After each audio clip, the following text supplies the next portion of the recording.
Vamos a mais um momento de umas pequenas reflexões que tem como tema: qual é a nossa motivação no seguimento de Cristo?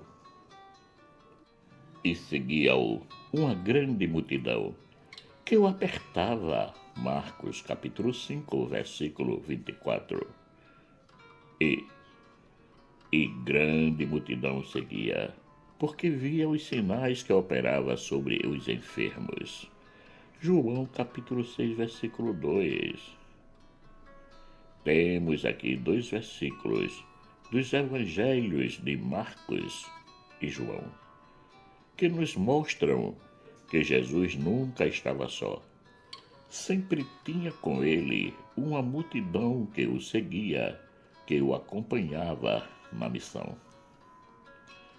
Nessa multidão tinha pessoas de todos os tipos e com os mais variados objetivos.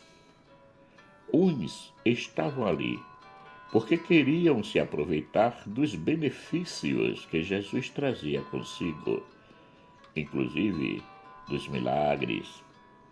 Outros estavam ali por curiosidade, gostavam de ver as curas e os milagres que ele fazia.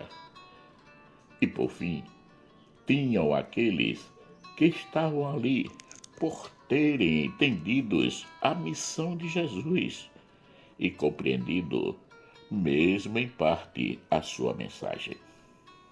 Como vemos, temos 3 categorias de seguidores para nos encaixarmos.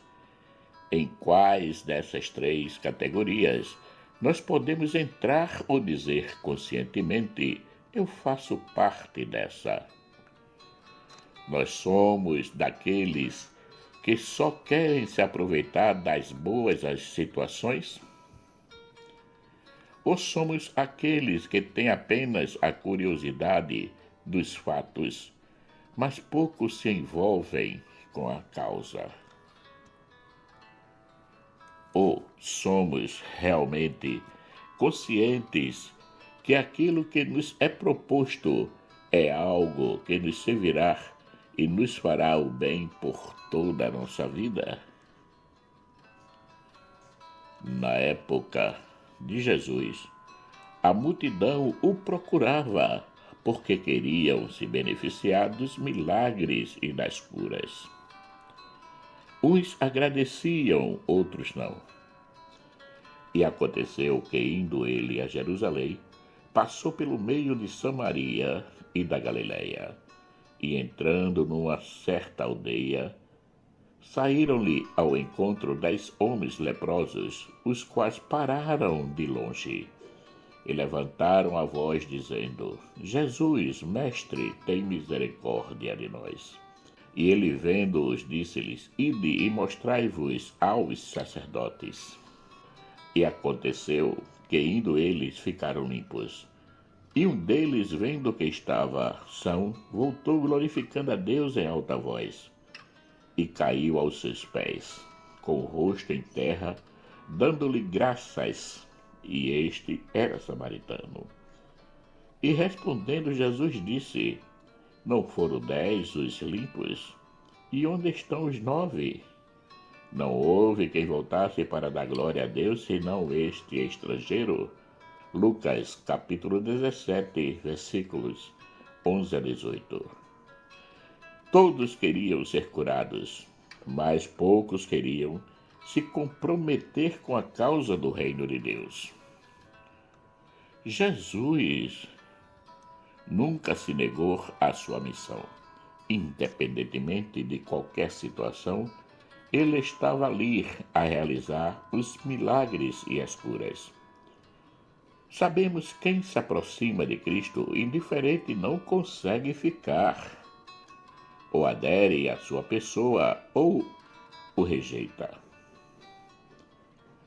Naquela época, tinham aqueles que acreditavam na sua capacidade divina de curar, e tinham outros que diziam que tudo aquilo não passava de bruxaria e feitiçaria. eram aqueles que queriam prendê-lo e matá-lo.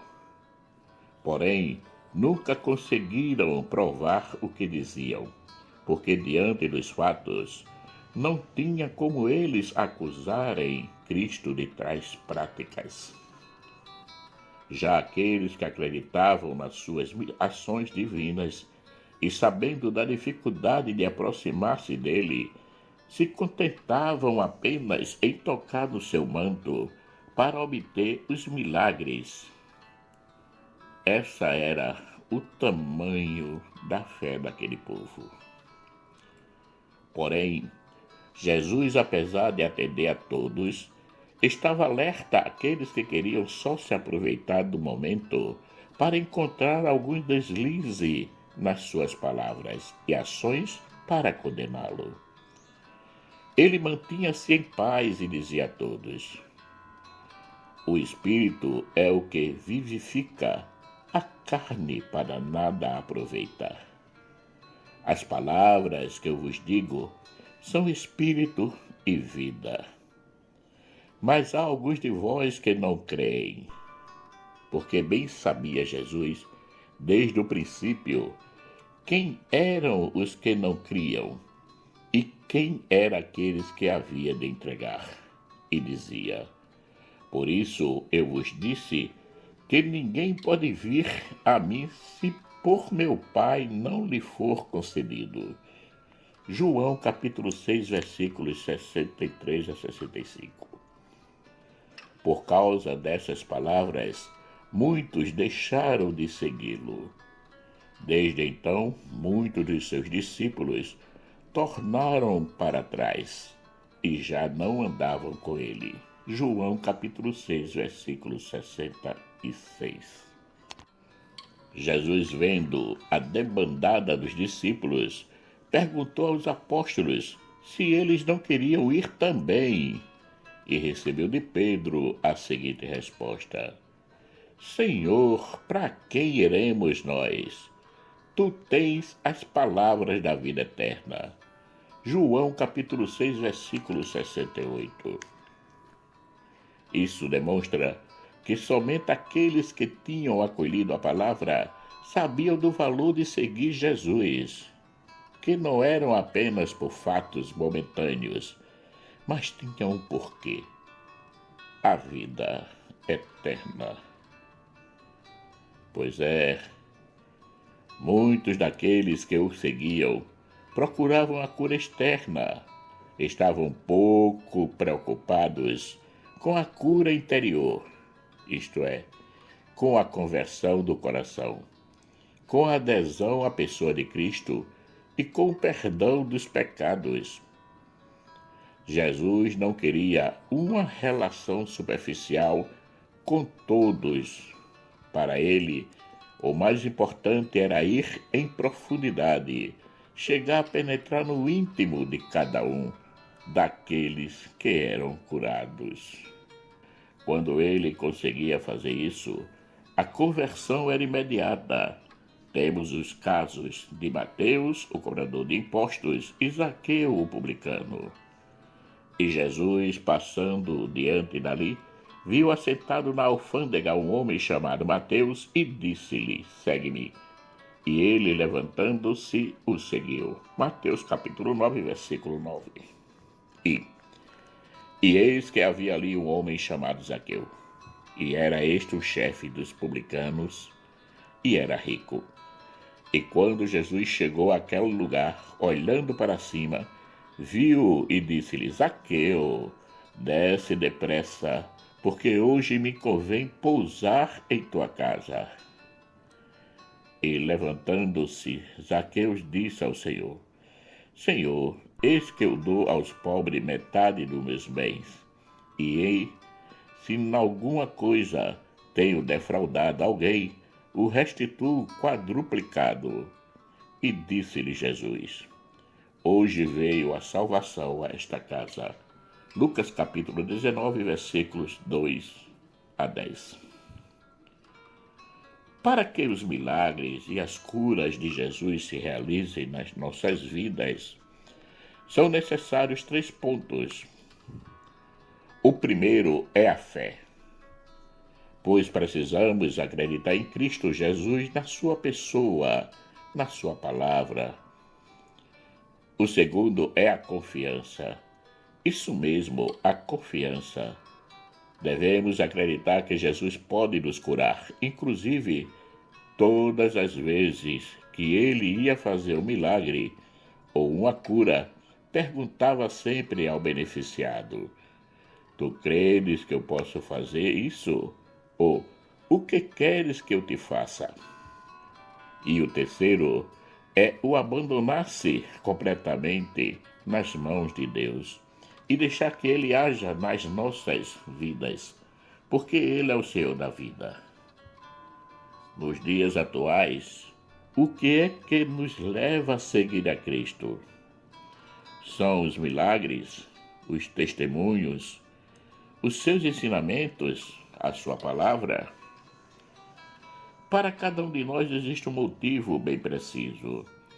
O importante é a nossa fidelidade a Ele e a nossa coerência na vivência da sua palavra. Porque a palavra de Cristo, quando consegue penetrar no nosso íntimo, no nosso coração, tornando-se vida em nós, ela nos transforma, nos tornamos novas criaturas, nos cura das nossas mazelas e de todos os defeitos que possamos ter, e nos salva, porque nos leva a uma vida mais estreita com Ele. Hoje podemos dizer, mas na época dos discípulos, Jesus era ali, presença viva com eles. E nos dias atuais, como podemos aprofundar esse relacionamento com Cristo em nossas vidas? Jesus, quando partiu, não nos deixou órfãos. Ele pensou em tudo. Primeiro nos deixou os apóstolos, que fizeram com que chegasse até nós, integralmente nos dias de hoje, a mensagem da Boa Nova. Depois fundou a igreja como uma comunidade de fiéis e seus seguidores. Confira em Atos dos Apóstolos. Deixou-nos a Eucaristia como vínculo de unidade entre os seus, porque nós, sendo muitos, somos só pão e um só corpo, porque todos participamos do mesmo pão. 1 Coríntios capítulo 10, versículo 17. Nos orientou a procurá-lo nos pobres, naqueles que sofrem. Em verdade vos digo que quando fizeste a um desses meus pequeninos irmãos, a mim o fizeste. Mateus capítulo 25, versículo 40. Podemos também encontrá-lo inserido na nossa comunidade, porque onde estiverem 2 ou 3 reunidos em meu nome, aí estou eu no meio deles. Mateus capítulo 18, versículo 20. E por fim, na sua palavra, no princípio era o verbo, e o verbo estava com Deus, e o verbo era Deus. João capítulo 1, versículo 1. Como vemos, não estamos aquém daqueles que conviveram com Cristo pessoalmente. Antes, temos graças maiores, como os testemunhos que nos foram dados por todos aqueles que, através do tempo, doaram as suas vidas pelo anúncio fiel da Boa Nova. Temos todos os escritos e documentos que nos comprovam toda uma vida de um povo voltado para os ensinamentos de Cristo, como a história da primeira comunidade cristã, que encontramos nos Atos dos Apóstolos. Somos privilegiados. Podemos ficar a ver navios se quisermos. Temos tudo para sermos um bom cristão, para sabermos por que seguimos a Cristo. E o ponto principal de tudo isso é o amor, porque ele mesmo disse: aquele que tem os meus mandamentos e os guarda, esse é o que me ama, e aquele que me ama será amado de meu Pai, e eu o amarei e me manifestarei a ele. João capítulo 14, versículo 21. Sejamos todos seguidores de Cristo, porque acreditamos na sua palavra e nos seus ensinamentos e a colocamos em prática. Marcos Laurentino. Estamos ao final de mais um momento de umas pequenas reflexões que teve como tema: qual é a nossa motivação no seguimento de Cristo? Agradeço a todos aqueles que já se inscreveram no canal e peço para que nos ajude a mantê-lo ativo, compartilhando as nossas reflexões com mais pessoas. Peço também àqueles que ainda não se inscreveram que se inscrevam, você pode nos ajudar a manter ativo o canal, pronto para receber mais e mais reflexões. Que o nosso Pai eterno, rico em bondade, misericórdia e amor, nos dê um excelente dia.